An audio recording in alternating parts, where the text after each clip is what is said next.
नमस्कार, मैं हूं आपके साथ मीनाक्षी रजत और आप देख रहे हैं विस्फोट, जहां हम आपको बताएंगे कि दुनिया भर में जंग के मैदान में आखिरकार क्या कुछ खास हलचल चल रही है। लेकिन सबसे पहले आपको ये बताती हूं कि वो कौन सी 3 खबरें हैं जो आज हम आपके लिए लेकर के आए हैं। तो पहली खबर की चर्चा करते हैं। पहली खबर के बारे में बताती हूं आपको, जो कि अमेरिका और ईरान के बीच काफी कोशिशों के बाद जो समझौता हुआ है उससे जुड़ी हुई है। डील के तहत शांति आने की उम्मीद जगी है। दोनों पक्षों के बीच में स्विट्जरलैंड में पहले दौर की बातचीत हो गई है। हालांकि बातचीत के दौरान दोनों पक्षों के बीच में तनाव की भी खबरें आई, लेकिन दुनिया के लिए सबसे ज्यादा टेंशन की बात यह है कि अमेरिका की ओर से जो ऐलान किए गए उन्हें ईरान ने नकार दिया। ऐसे में क्या ये डील कारगर हो पाएगी? आज हम आपको इसके बारे में जानकारी देंगे। दूसरी खबर की चर्चा करते हैं। अमेरिका और ईरान के बीच में तनाव का एक और मुद्दा ईरान की विदेशों में जमा संपत्ति भी रहा है। वो चाहते थे कि उसे डिफ्रीज कर दिया जाए, माफ करिएगा, जिसे फ्रीज किया गया है। लेकिन इसके अलावा ईरान की रीडेवलपमेंट फंड को लेकर के भी टेंशन है। जानकारी यह है कि अमेरिका ने विदेशों में जमा संपत्ति को रिलीज करने के लिए एक खास प्लान पेश कर दिया है, लेकिन आशंका है कि यह प्लान ईरान को पसंद आएगा या नहीं आएगा, जबकि पुनर्निर्माण राशि को लेकर के अभी तक कोई प्लान तैयार नहीं हो पाया। इस बारे में आज हम आपको बताएंगे कि क्या पैसे मिलेंगे ईरान को या फिर नहीं मिलेंगे। तीसरी खबर, एक तरफ मिडिल ईस्ट टेंशन में, दूसरी ओर यूरोपीय धरती धधक रही है। कभी अदना सा देश समझा जाने वाला यूक्रेन आज रूस जैसी महाशक्ति की आंख में आंख डाल करके उसे चुनौती दे रहा है। वो रूस के बॉर्डर इलाकों से लेकर के अंदरूनी इलाकों तक पर जबरदस्त हमले कर रहा है। इन सब के बीच में अब रूस यूक्रेन जंग में एक नया किरदार भी जुड़ने जा रहा है। इन सभी मुद्दों पर आज हम आपको डिटेल इंफॉर्मेशन देंगे। तो चलिए करते हैं शुरुआत और आपको दिखाती हूँ विस्फोट की अहम खबर। और बुलेटिन की शुरुआत इस वक्त की बड़ी खबर के साथ। खबर यह है कि ईरान के परमाणु प्रोग्राम पर ट्रंप का बयान सामने आया है।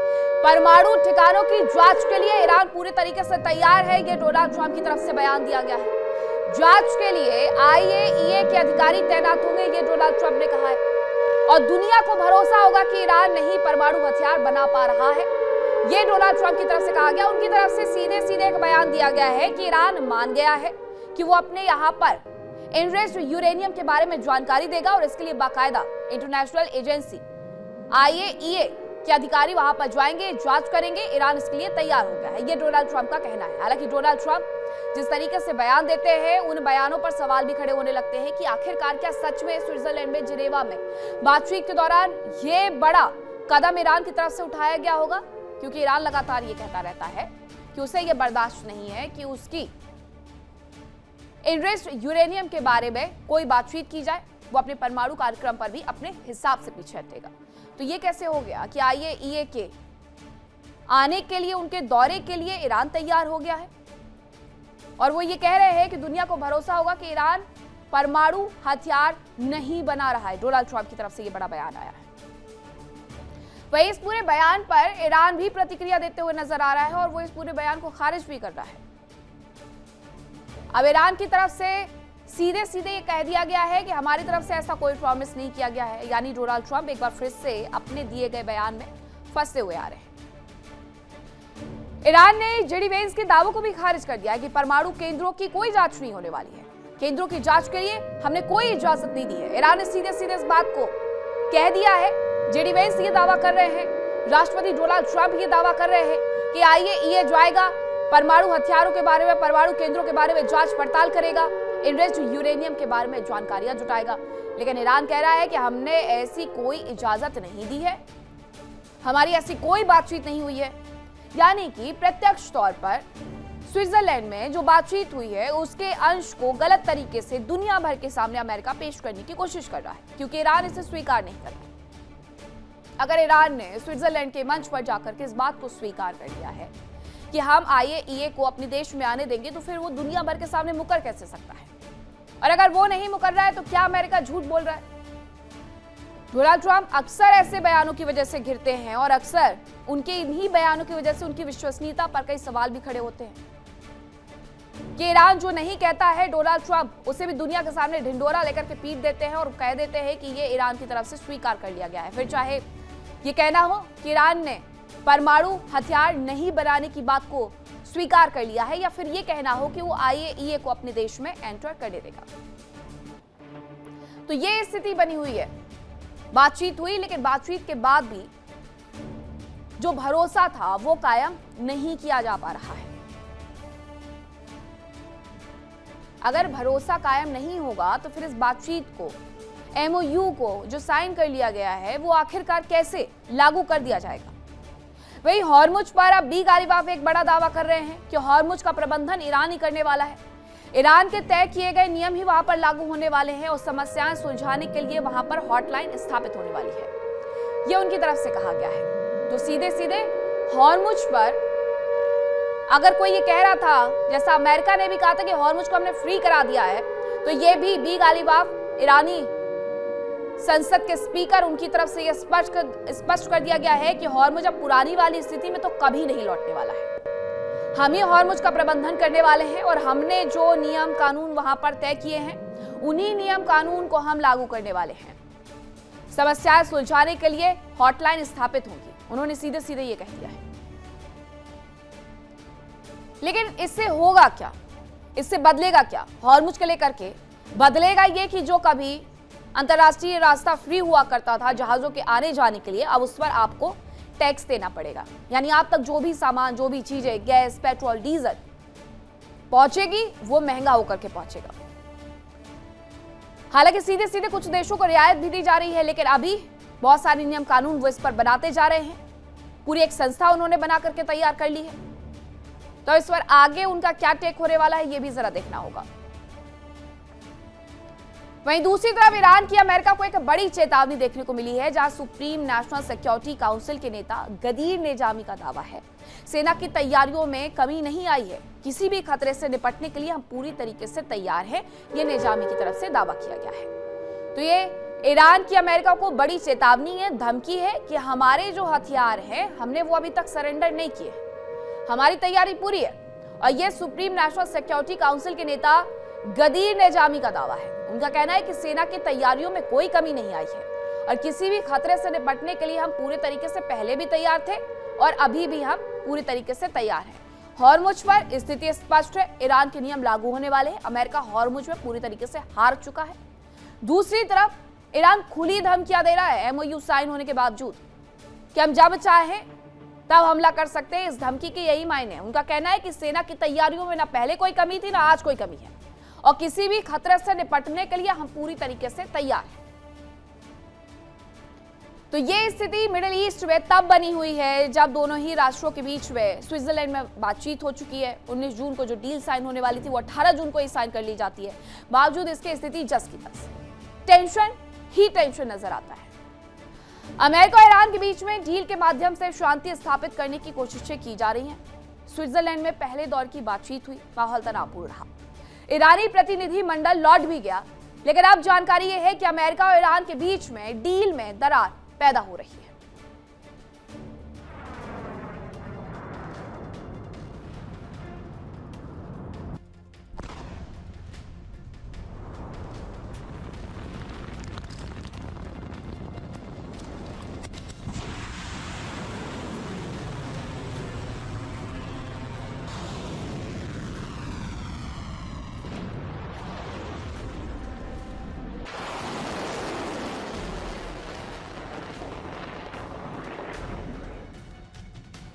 अमेरिका और ईरान के बीच जंग का अहम पड़ाव रहा सीज फायर।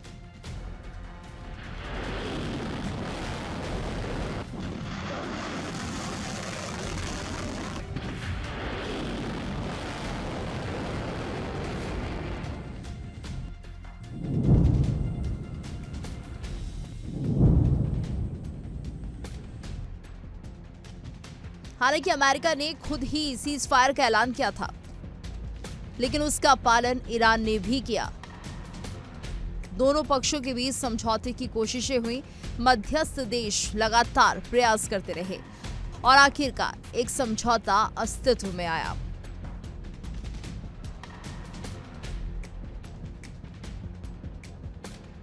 उम्मीद की जा रही थी कि समझौते के तहत दुनिया में स्थायी शांति आएगी, लेकिन पहले दौर की वार्ता ही तनावपूर्ण माहौल में शुरू हुई और खत्म हुई।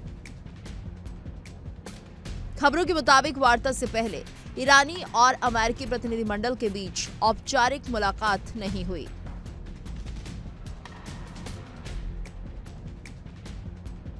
बैठक के पहले मध्यस्थता कर रहे पाकिस्तान के प्रधानमंत्री शहबाज शरीफ कुछ परेशान दिखे। उधर अमेरिकी उपराष्ट्रपति जेडी वेंस भी स्वागत के लिए तड़पते दिखे। हद तो ये हो गई कि मध्यस्थ कर रहे कतर के प्रतिनिधि ने वेंस के ठीक बगल में खड़े शहबाज शरीफ और आसिम मुनीर से मुलाकात की, लेकिन वेंस से कोई औपचारिक मुलाकात नहीं की। पहले दौर की वार्ता के बाद से ही समझौते में दरार दिखाई देने लगी। उपराष्ट्रपति जेडी वेंस ने दावा किया कि ईरान अपने परमाणु संयंत्रों के निरीक्षण की इजाजत देने को तैयार हो गया है।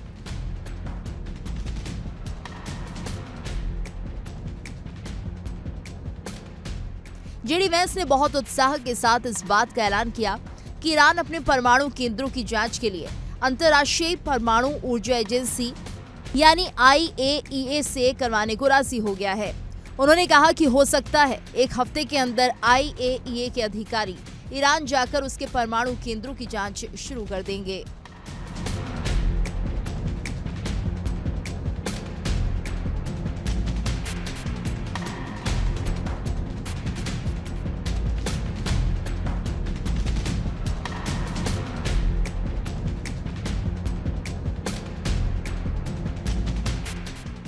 वेंस ने कहा कि IAEA इंस्पेक्टर्स की वापसी से ईरान के परमाणु कार्यक्रम की अंतर्राष्ट्रीय निगरानी फिर से शुरू करने में मदद मिलेगी और इससे वॉशिंगटन और तेहरान के बीच एक बड़े समझौते का रास्ता भी खुल सकता है।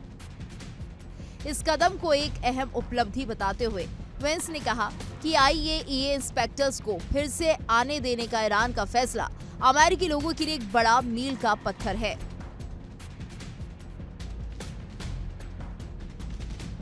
वेंस ने जैसे ही अपनी जीत का डंका बजाने का प्रयास किया तो ईरान का भी जवाब आ गया। ईरान ने साफ तौर पर अमेरिका के दावों की हवा निकालते हुए ऐसी कोई भी इजाजत दिए जाने से साफ इनकार कर दिया। ईरान के विदेश मंत्रालय के प्रवक्ता इस्माइल बघाई ने कहा कि परमाणु केंद्रों की जांच के लिए कोई नया वादा नहीं किया गया है।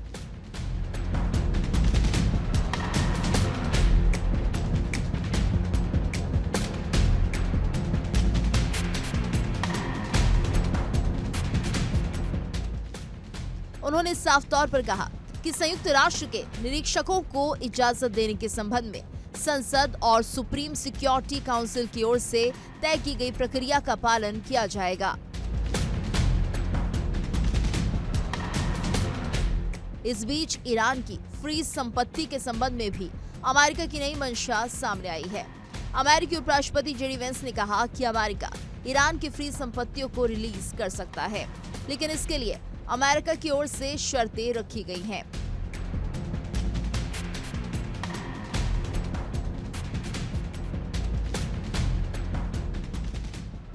जेडी वेंस ने कहा कि अगर ईरान अमेरिकी सोया, मक्का और गेहूं खरीदता है तो उसकी जब्त संपत्तियों को रिलीज किया जा सकता है।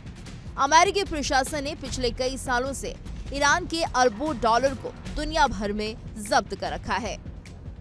जेडी वेंस ने कहा कि अगर ईरान की सरकार को कोई पैसा जारी किया जाता है तो उसका इस्तेमाल अमेरिकी अर्थव्यवस्था को मजबूत करने और अमेरिकी किसानों को अमीर बनाने में किया जाएगा।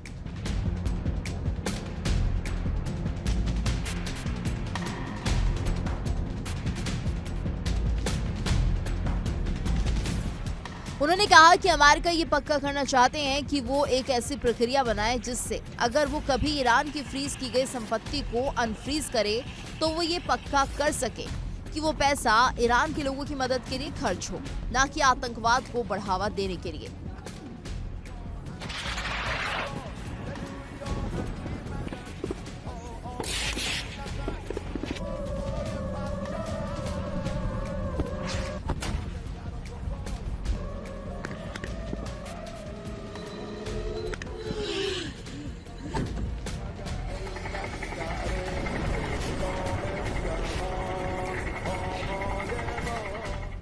जेडी वेंस ने कहा, अगर ईरान की कोई फ्रीज की गई संपत्ति अनफ्रीज की जाती है तो उस प्रोसेस पर अमेरिका की मंजूरी लेनी होगी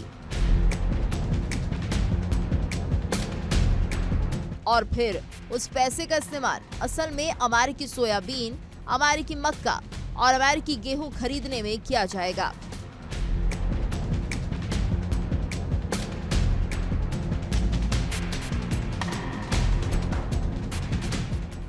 यानी अगर ईरान की संपत्ति कभी अनफ्रीज की जाती है तो उससे अमेरिकी किसान अमीर होंगे और ईरान के लोगों को खाना मिलेगा।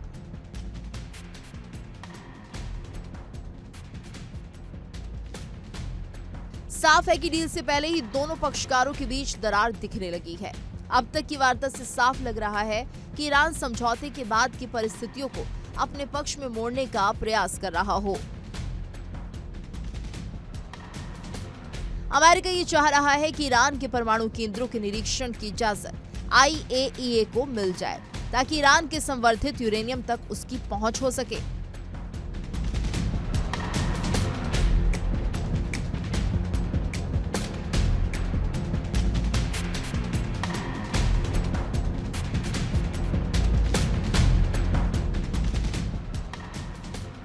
अमेरिका के कहने पर दुनिया भर में ईरान की संपत्तियों को फ्रीज किया गया है और अब अमेरिका उसे देने से भी कतरा रहा है।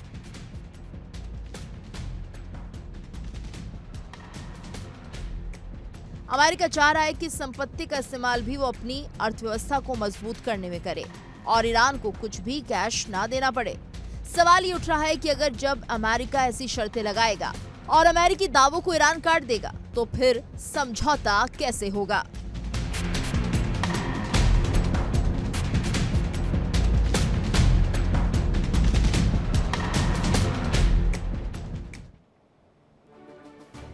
अमेरिका और ईरान के बीच में पहले दौर की बातचीत तो हुई लेकिन कोई फायदा नहीं हुआ। उपराष्ट्रपति जेडी वेंस के दावों को ईरान ने नकार दिया तो वहीं फ्रीज फंड को लेकर के अमेरिका ने नया प्लान पेश कर दिया है। अब आपको इस बारे में और जानकारी देती हूँ। अमेरिका का ईरान के परमाणु प्रोग्राम को लेकर के बड़ा दावा सामने आया है। परमाणु केंद्रों का निरीक्षण कराने के लिए ईरान तैयार हो गया, ये जेडी वेंस ने कहा। IAEA के निरीक्षकों को इजाजत देने को ईरान तैयार है, ये जेडी वेंस ने कहा। उन्होंने कहा कि ईरान का परमाणु केंद्रों के निरीक्षण की इजाजत देने से इनकार नहीं है। ईरान के फ्रीज्ड फंड को लेकर के अमेरिका का क्या प्लान है वो भी मैं आपको बताती हूँ। पैसों के बदले वो अनाज देने के लिए तैयार है। यूएस को आशंका है कि आतंकवाद पर वो पैसा खर्च हो सकता है, इसीलिए वो पैसों के बदले अब अनाज देना चाहते हैं। हालांकि ये ईरान को स्वीकार नहीं है।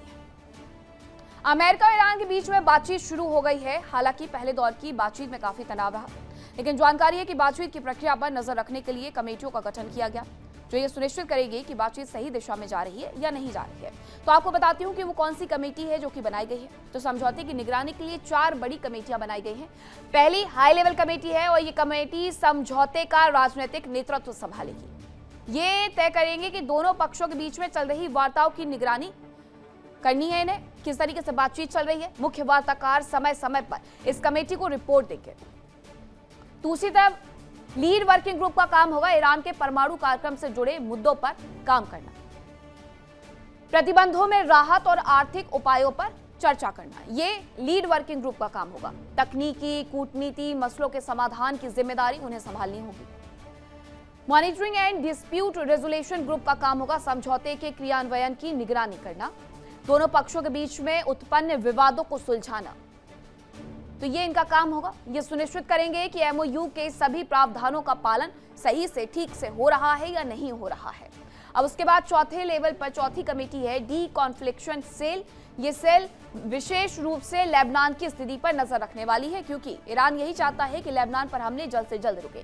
लेबनान में लागू युद्ध विराम की निगरानी इस सेल की तरफ से देखी जाएगी। ये तय करेंगे कि इजराइल अब कोई हमला न करे। किसी भी संघर्ष को बढ़ने से रोकने के लिए समन्वय स्थापित करना इनका बेसिकली काम होगा। लेकिन इजराइल मानेगा या फिर हिजबुल्लाह मानेगा, ये बड़ा सवाल है। हालांकि ये 4 लेवल की कमेटी बना तो दी गई है, लेकिन इसके बाद क्या सच में ये रुक जाएंगे? इन कमेटी के माध्यम से तमाम बातों को स्वीकार कर लिया जाएगा? आपको बताऊंगी आगे दूसरी स्टोरी में। फिलहाल बात एक छोटे से ब्रेक का।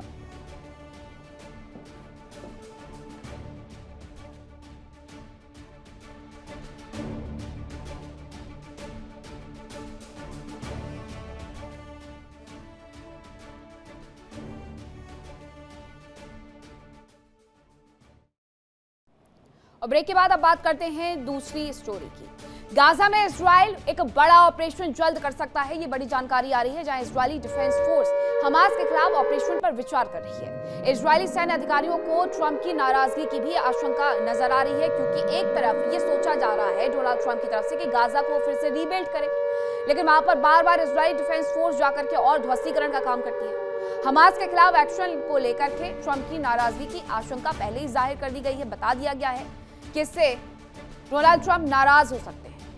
लेकिन गाजा में इजराइल एक बड़ा ऑपरेशन पिछले कई दिनों से करते आ रहा है और अभी भी उसकी तैयारी यही है कि वो हमास के खिलाफ एक और ऑपरेशन करने पर विचार कर रहा है। हालांकि इजरायली सैन्य अधिकारियों को थोड़ा सा डोनाल्ड ट्रंप की नाराजगी की आशंका भी दिख रही है। एक पूरी लाइन खींच दी गई है कि हम पहले एक तरफ से विकास निर्माण करना शुरू करेंगे और फिर दूसरी तरफ के लोगों को उस तरफ शिफ्ट करके फिर दूसरी तरफ काम करना शुरू करेंगे। लेकिन इजरायली डिफेंस फोर्स इस खींची हुई लाइन की दोनों तरफ जाकर के तबाही ला रही है और बार बार वहां पर विध्वंस की कार्रवाई कर रही है। ऐसे में डोनाल्ड ट्रंप की नाराजगी आगे आने वाले वक्त में इजराइल को झेलनी पड़ सकती है। वहीं एक और खबर आपको बताती हूं, जहां खाड़ी देशों की यात्रा पर अमेरिकी विदेश मंत्री जाने वाले हैं। यूएई, कुवैत और बहरीन जाएंगे मार्को रूबियो।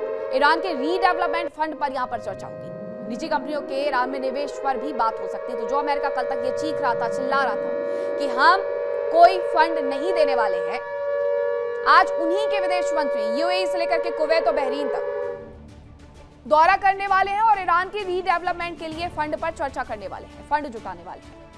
निजी कंपनियों के ईरान में निवेश पर यहां पर बातचीत हो सकती है। तो ये पूरी स्थिति बनी हुई है कि निजी कंपनियों के ईरान में निवेश पर वहां पर बातचीत हो सकती है, ईरान के रीडेवलपमेंट फंड पर बातचीत हो सकती है।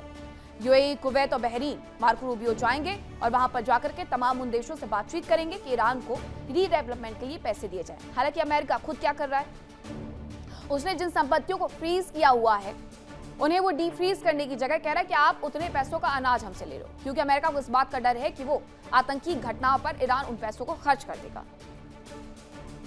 अमेरिका और ईरान के बीच में डील के लिए बातचीत शुरू होने के साथ ही तनाव भी सामने आने लगा है और इनमें से एक बड़ा सवाल ईरान में हुई तबाही के दोबारा निर्माण से जुड़ा है। सवाल यह है कि क्या ईरान को $300 अरब का फंड मिलेगा और आखिरकार उसकी प्रक्रिया इस पर क्या होगी। अमेरिका और इसराइल ने ईरान पर 28 फरवरी 2026 को हमलों की शुरुआत की। दोनों देशों ने मिलकर ईरान की 12,000 से ज्यादा जगहों पर बमबारी की।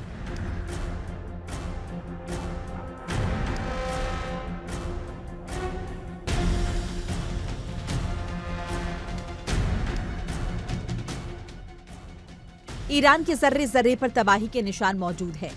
ईरान के कई अहम ठिकाने तबाह हो गए। हालात ऐसे हो गए कि अगर आज से भी पुनर्निर्माण शुरू हो, तभी उसे पूरा होने में कई साल का वक्त और अरबों डॉलर की लागत आएगी।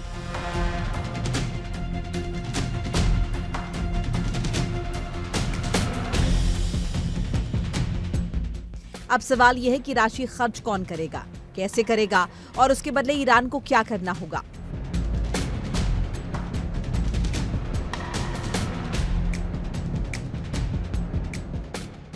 मिडिल ईस्ट में युद्ध को खत्म करने वाले समझौते की सबसे बड़ी शर्त रही ईरान के पुनर्निर्माण और आर्थिक विकास के लिए $300 अरब के फंड की।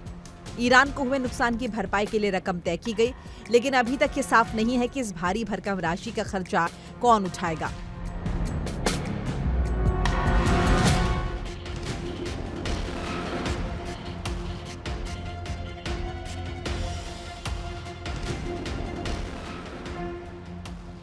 समझौते के मुताबिक अमेरिका अपने खाड़ी के साझेदारों के साथ मिलकर ईरान के लिए कम से कम $300 अरब की योजना तैयार करेगा। इसे अंतिम समझौते के साथ 60 दिनों के अंदर लागू किया जाएगा। इसके अलावा अमेरिका सभी जरूरी लाइसेंस, छूट और इजाजत भी देगा ताकि पैसे के लेन देन में कोई रुकावट न आए। बताया जा रहा है कि फंड के अलावा अंतिम समझौते पर हस्ताक्षर होते ही ईरान पर लगी सभी प्रकार की पाबंदियां हटा ली जाएंगी और उसे तुरंत तेल बेचने की छूट मिल जाएगी।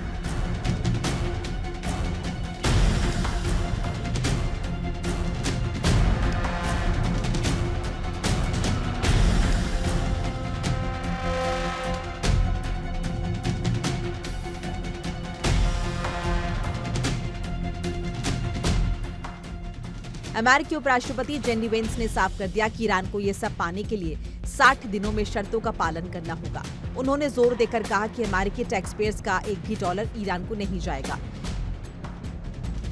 डील को लेकर एक्सपर्ट्स मान रहे हैं कि अमेरिका ये पैसे अपने अमीर खाड़ी देशों से वसूलेगा। हालांकि खाड़ी देश इसके लिए तैयार होंगे, ये बड़ा सवाल है। बताया जा रहा है कि सऊदी विदेश मंत्री प्रिंस फैसल बिन फरहान ने पिछले हफ्ते फंड पर टिप्पणी करने से इनकार कर दिया था। उन्होंने कहकर बात टाल दी कि पहले विश्वास बहाल करना होगा। वहीं यूएई ने पहले ईरान से युद्ध में हुए नुकसान की भरपाई की मांग की है।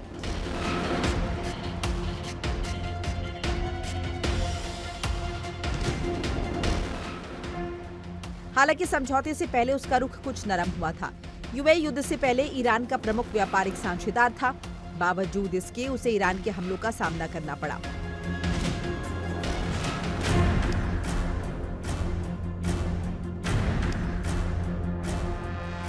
अमेरिका के विदेश मंत्री मार्को रूबियो 3 दिन के खाड़ी देशों के दौरे पर आ रहे हैं, जहां वो यूएई, कुवैत और बहरीन के नेताओं से मुलाकात करने वाले हैं।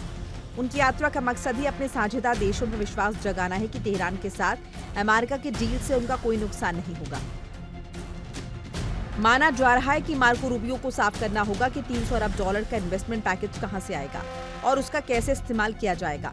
अमेरिका के लिए ये डील है, लेकिन खाड़ी देशों के लिए अस्तित्व का सवाल, क्योंकि तेहरान ये रकम मिलने के बाद खुद को खड़ा तो करेगा, लेकिन उनकी सेना और क्षेत्रीय प्रभाव मजबूत होगा।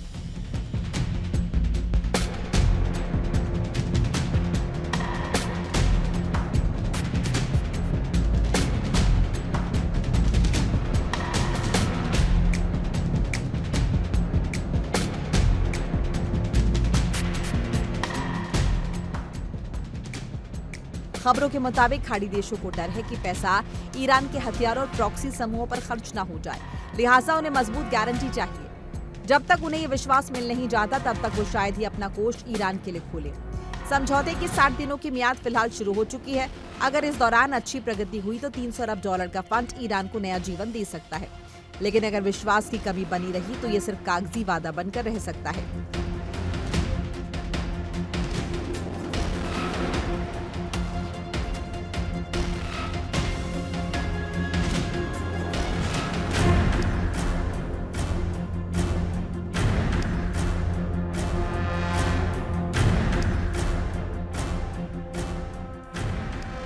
ये फंड मध्य पूर्व में स्थायी शांति का आधार बन सकता है, लेकिन इसके लिए सभी पक्षों को समझौता करना होगा।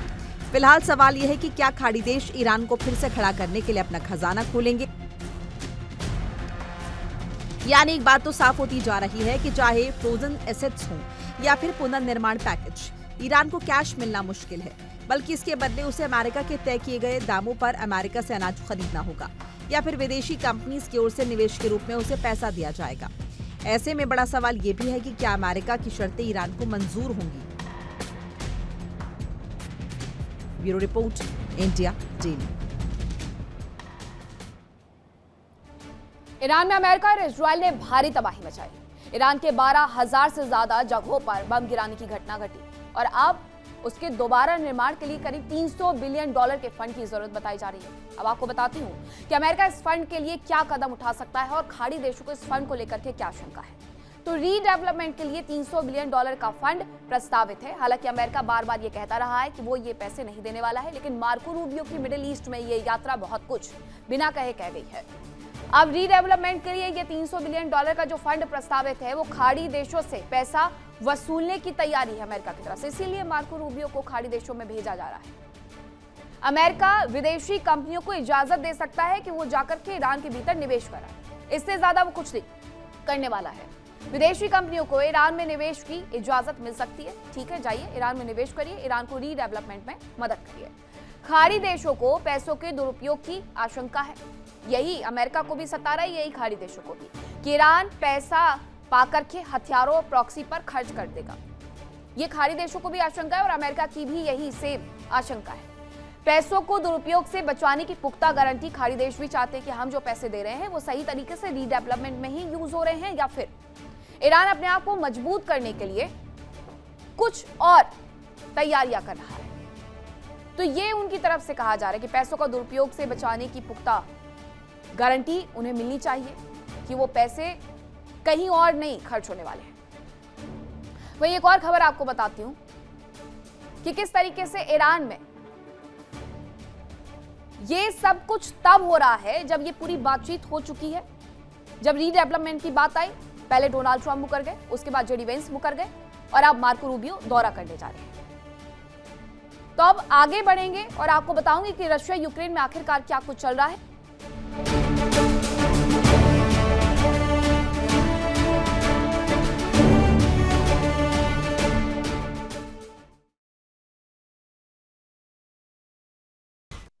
और विस्फोट में अब बात करेंगे तीसरी खबर की, जो कि रूस और यूक्रेन से जुड़ी हुई है।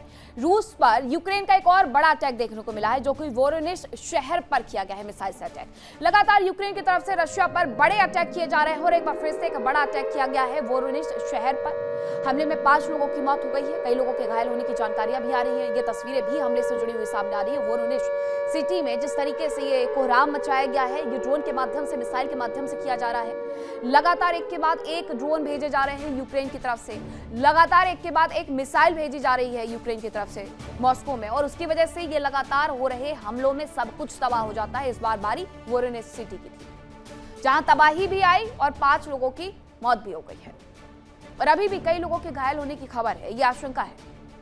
लेकिन ये जिस तरीके से हमले वहां पर हुए हैं, ये बताने के लिए काफी है कि जब रशिया ने शुरुआत की थी इस युद्ध की 2022 फरवरी में, तब उसे लगा था कि यूक्रेन एक छोटा सा देश है, उसे खत्म करके उसे सोवियत संघ का हिस्सा बना लेंगे, लेकिन ऐसा हुआ नहीं। यूक्रेन आज जिस तरीके से मिसाइल और ड्रोन से अटैक करते जा रहा है, रशिया को वो पीछे हटने के लिए मजबूर भी कर रहा है। वहीं रूसी सेना भी यूक्रेन पर बड़े अटैक कर रही है। अब रूस की तरफ से क्या किया गया? रूस ने ड्रोन टीम को एक बड़ी सफलता अचीव करने के लिए कहा और उसने अचीव कर भी ली। खार्किव में ओस्को नदी के पास यूक्रेन को नुकसान हुआ। यूक्रेनी ड्रोन क्रू को पीछे हटने पर मजबूर करने का दावा किया गया। तो खार्किव में बड़ा हमला किया गया रशिया की तरफ से ओस्को नदी के पास और यूक्रेन को नुकसान उठाना पड़ा। यूक्रेनी ड्रोन क्रू को पीछे हटने पर मजबूर कर दिया गया, ये दावा है। और ये इसलिए कर दिया गया ताकि ऐसी तस्वीरें जो वोरोनिश से आई हैं वो फिर से ना आए, और इसके लिए जरूरी है कि यूक्रेन की ड्रोन क्रू को पूरी तरीके से पीछे हटने पर मजबूर किया जाए या उसे खत्म कर दिया जाए, क्योंकि यही वो ड्रोन है जो कि रशिया में सबसे ज्यादा तबाही लेकर के आ रहे हैं। और पिछले 2 दिनों से हम देख रहे हैं कि लगातार यूक्रेन की तरफ से बड़े हमले किए जा रहे हैं रशिया में, जिसकी वजह से रशिया की तस्वीरें बिगड़ी और बदली हुई नजर आती है। एक तरफ मिडिल ईस्ट में तनावपूर्ण शांति छाई हुई है, तो वहीं दूसरी तरफ यूरोप धधक रहा है। रूस और यूक्रेन बीते 4 साल से ज्यादा समय से एक दूसरे को दहला रही हैं। रूसी सेनाएं यूक्रेन के एक बड़े हिस्से पर काबिज हो चुकी हैं, तो वहीं अब यूक्रेन भी रूस के शहरों को लगातार दहला रहा है। इन सब के बीच में खबर है कि इस जंग में एक तीसरे देश की एंट्री भी हो सकती है। अब ये तीसरा देश कौन सा है जिसकी एंट्री हो सकती है, इस रिपोर्ट को देखिए।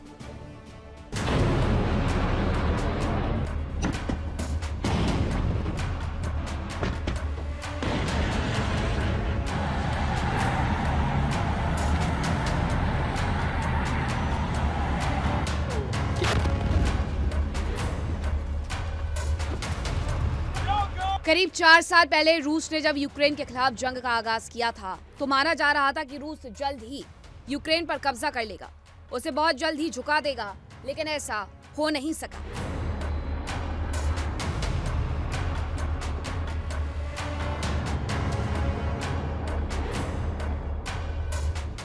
यूक्रेन ने अपने यूरोपीय सहयोगी और अमेरिका से मिले हथियारों से रूसी सेना का मुकाबला शुरू किया। हालांकि समय बीतने के साथ ही अमेरिका तो यूक्रेन की मदद से पीछे हट गया, लेकिन यूरोपीय देश अभी भी यूक्रेन की मदद कर रहे हैं।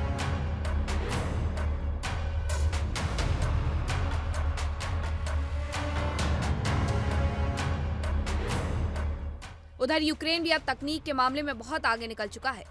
सैनिकों की कमी को वो ड्रोन और रोबोट के जरिए पूरा कर रहा है।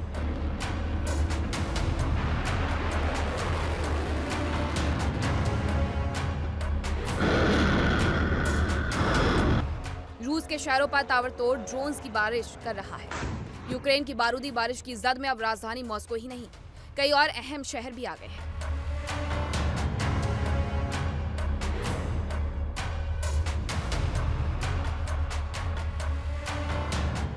यूक्रेन के रूसी शहरों पर जबरदस्त हमले जारी हैं। रूस के वोरोनिश शहर में यूक्रेनी सेना ने एक के बाद एक कई धमाके किए। बताया जा रहा है कि यूक्रेन ने शहर के करीब एक सेमीकंडक्टर प्लांट पर हमला किया। यूक्रेन ने बीते दिन रूस के साइबेरिया क्षेत्र की ट्यूमेन ऑयल रिफाइनरी पर बड़ा ड्रोन हमला किया था।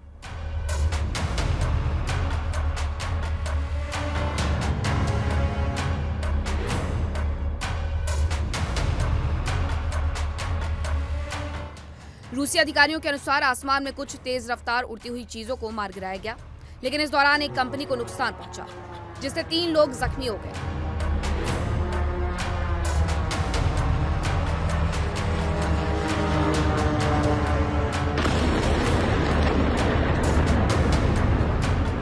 रूसी मीडिया के अनुसार यह हमला स्पोरका नाम के एक सेमीकंडक्टर प्लांट पर हुआ। इस कारखाने में ट्रांजिस्टर, डायोड और इंटीग्रेटेड सर्किट जैसी चीजें बनती हैं। ये सभी पुर्जे रूस की सबसे खतरनाक मिसाइलों के कंट्रोल सिस्टम में इस्तेमाल होते हैं।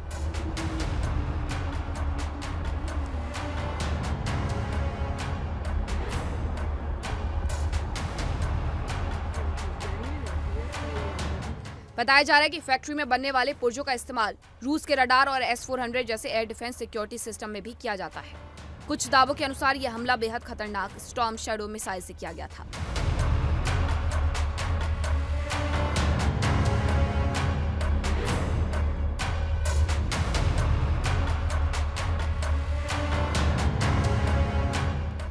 बताया जा रहा है कि G7 की मीटिंग के बाद से ज़ेलेंस्की के हौसले 7वें आसमान पर हैं।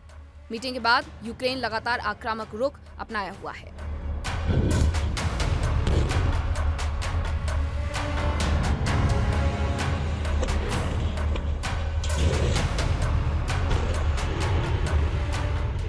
बीते दिन यूक्रेन ने रूस के साइबेरिया क्षेत्र की ट्यूमेन ऑयल रिफाइनरी पर बड़ा ड्रोन हमला किया था। इसे इसलिए भी बड़ा माना जा रहा है कि यह हमला यूक्रेन की सीमा से लगभग 2500 किलोमीटर दूर था।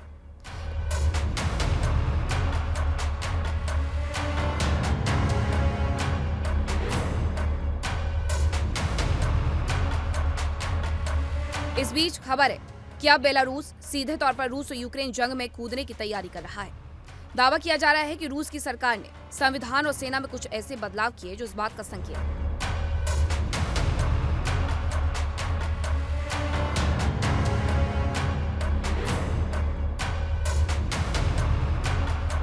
बेलारूस के विपक्षी संगठन यूनाइटेड ट्रांजिशनल कैबिनेट की ओर से जारी एक रिपोर्ट में कहा गया कि पिछले कुछ सालों में बेलारूस ने ऐसे कदम उठाए हैं जो युद्ध की तैयारियों की ओर इशारा करते हैं।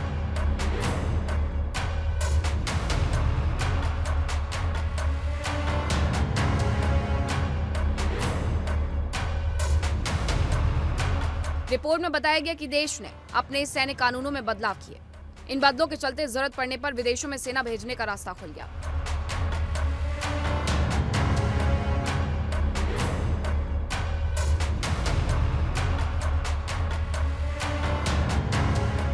रिपोर्ट में दावा किया गया कि बेलारूस ने कुछ सालों में अपनी सेना का तेजी से विस्तार किया। सैनिकों की संख्या बढ़ाई गई, नए सैन्य कमांड बनाए जा रहे हैं। इसके अलावा बड़ी संख्या में रिजर्व बल तैयार किए जा रहे हैं।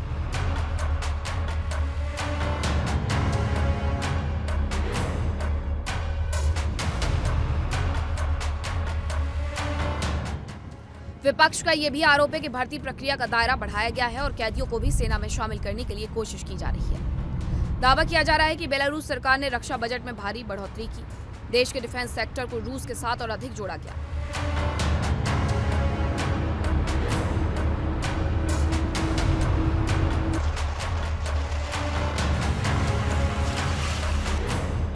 विपक्ष का कहना है कि बड़ी मात्रा में नए सैन्य उपकरण भी सेना में शामिल किए गए। रिपोर्ट में यह भी कहा गया कि बेलारूस में रूसी सैनिकों की मौजूदगी बढ़ी है, जबकि रूस के सामरिक परमाणु हथियार और अन्य आधुनिक मिसाइल सिस्टम भी तैनात कर ली गई है।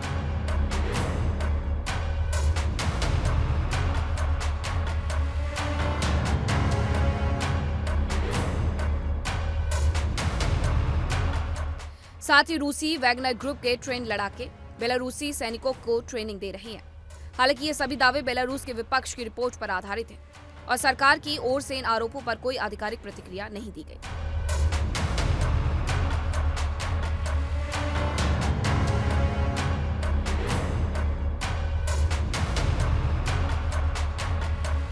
बेलारूस लगातार जंग की शुरुआत से ही रूस के साथ कंधे से कंधा मिलाकर खड़ा है। बेलारूस में इससे पहले रूस अपनी आर्सेनिक मिसाइलें तैनात कर चुका है और अब विपक्षी पार्टी का दावा है बेलारूस और रूस के मजबूत होते रिश्ते की पुष्टि करता है।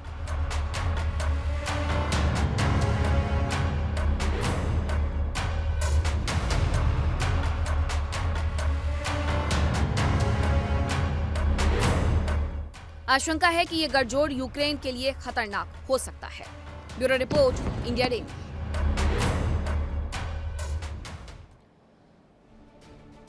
और विस्फोट में वक्त एक छोटे से ब्रेक का है, कहीं मत जाइएगा। खबरों का सिलसिला लगातार जारी है। इंडिया डेली अब आपके स्मार्ट टीवी पर भी मौजूद है। इंडिया डेली 24/7 अब इन सभी प्लेटफॉर्म पर लाइव देखिए इंडिया डेली 24/7 अब आपके स्मार्ट टीवी पर।